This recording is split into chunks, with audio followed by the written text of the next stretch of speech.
যদিও এই ভিডিওটা অনেক দিন আগের, তারপরও আজকে আপনাদের সাথে শেয়ার করতে ইচ্ছে হলো। আর তাই ভাবছি কেননা এই সুযোগে কিছু মনের কথা আপনাদের সাথে শেয়ার করি। আর এই যে আমার লক্ষ্মী বাবা, উনি তো বেড়ানোর নাম শুনলেই চুপচাপ হয়ে যায়, একবারে শান্ত ছেলের মতো। আমাদের এলাকার মধ্যে এটা একটা প্রজেক্ট, এটা হচ্ছে গ্রিন মডেল টাউনের একটা প্রজেক্ট। আর এটা কিন্তু অসম্ভব সুন্দর, দুই পাশের রাস্তাগুলো এত বেশি সুন্দর। দেখেন এই রাস্তাটা কত বেশি সুন্দর, এটা কিন্তু গ্রিন মডেলের পিছনের একটা রাস্তা। আর এই রাস্তাটা এত বেশি সুন্দর কি বলবো, আর এত বেশি বাতাস থাকে এই রাস্তার মধ্যে, দুই পাশে মানুষ বসে থাকে, এত বেশি ভালো লাগে। মানে আপনার মন যদি খারাপ থাকে অবশ্যই ভালো হয়ে যাওয়ার মতো একটা রাস্তা, এত বেশি সুন্দর। শুক্র আর শনিবারে এই জায়গাটাতে এত বেশি ভিড় থাকে যে রিক্সা নিয়ে তো যাওয়াই যায় না। আর প্রচণ্ড পরিমাণে বাইক থাকে, আর বাচ্চা কাচ্চা নিয়ে অনেক সেফভাবে যাওয়া আসা করতে হয়। আর ঢাকা শহরে তো মন খুলে নিঃশ্বাস নেওয়ার মতো এরকম এক টুকরো জায়গায়ও নেই, এত বেশি সুন্দর এই জায়গাটা। আমার কাছে অনেক বেশি ভালো লাগে সবসময়। এত বেশি সুন্দর হওয়া সত্ত্বেও এই জায়গার মধ্যে কিন্তু খুব কমই আসা হয়, যেহেতু আমাদের এলাকায়, তারপরও খুব কম আসা হয়। অনেক দূর দূর থেকে মানুষ আসে। আর আমাদের রাজকুমার ঘুরতে গেলে অনেক বেশি খুশি, তো আমি ওর বাবাকে বললাম যে ওকে একটু নামিয়ে দাও, ও একটু সুন্দর করে হাঁটুক। তো এই তো বাবা ছেলে হাত ধরে গুটগুট করে হাঁটে যাচ্ছে। আর আমার ছেলে ওর বাবাকে অনেক বেশি ভালোবাসে। আসলে প্রত্যেকটা ছেলে মেয়ে বাবাকে অনেক বেশি ভালোবাসে। মানে সব কিছু করে মা, কিন্তু আলটিমেটলি কি হয়, বাবাই সব কিছু হয়ে যায়, বাবাই সুপার হিরো। আমার ছেলেটা মাশাআল্লাহ ওর বাবাকে এত কিছু বলে, মানে এত পাকা পাকা কথা বলে। ওর বাবাকে বলে যে আমি তোমার বাবা, যেহেতু আমার হাজব্যান্ডের ছোটোবেলায় বাবা মারা গিয়েছেন। তো আমার ছেলে সবসময় বলে যে আমি তোমার বাবা, আমি তোমার, মানে অনেক কিছু বলে, পাকা পাকা কথা এত বলে। আর ওর বাবা তো তাকায় থাকে ওর দিকে, অনেক সময় তো চোখ দিয়ে পানিও এসে পড়ে। আর এইদিকে দেখেন আইসক্রিমের পার্লার দেখে এখানে তো আমার ছেলে পুরাই আইসক্রিম খাওয়ার জন্য পাগল হয়ে গিয়েছে। তো ওর প্রচণ্ড পরিমাণে ঠান্ডা ছিল তখন।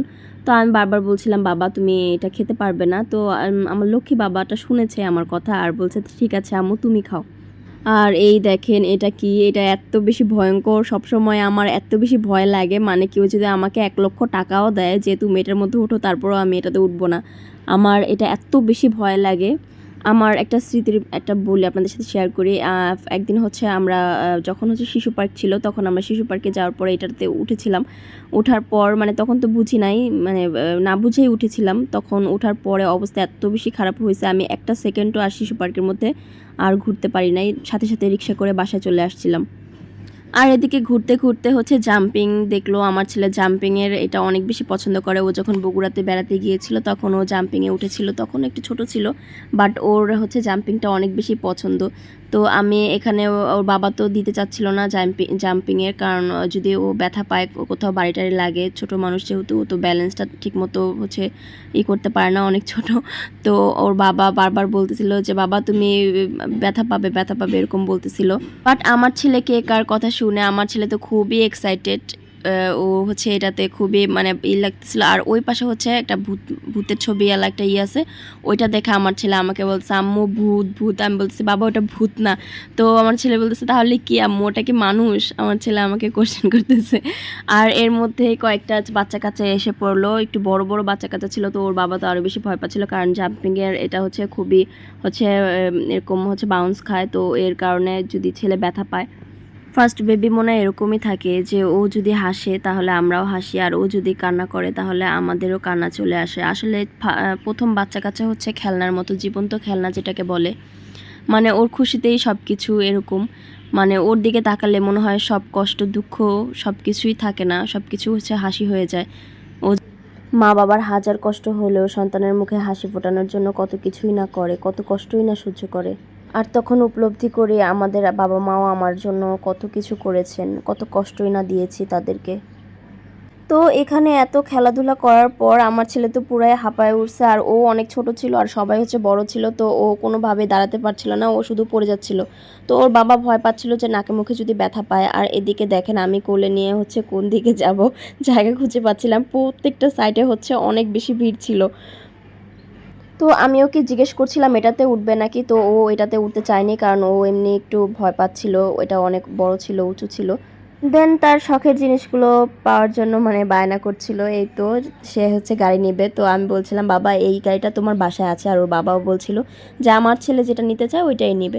তো আমি বারবার ওর বাবাকে বলতেছি যে না তুমি বুঝতেছো না যে এটা তোর বাসায় আছে, তাহলে মানে দুইটা নেওয়ার কী দরকার। আর হচ্ছে বাবারা আসলে কি মনে করে জানি না আর কি মানে মায়েদের কথা কি শুনতে চায় না, নিজের যেটা মনে করে ওইটাই। তো ও বলতেছে যে না আমার ছেলে এটা বলছে এটাই নিয়ে দেবো। আমি বলতেছি যে না তুমি ওকে বুঝাও যে ওর বাসায় এটা আছে।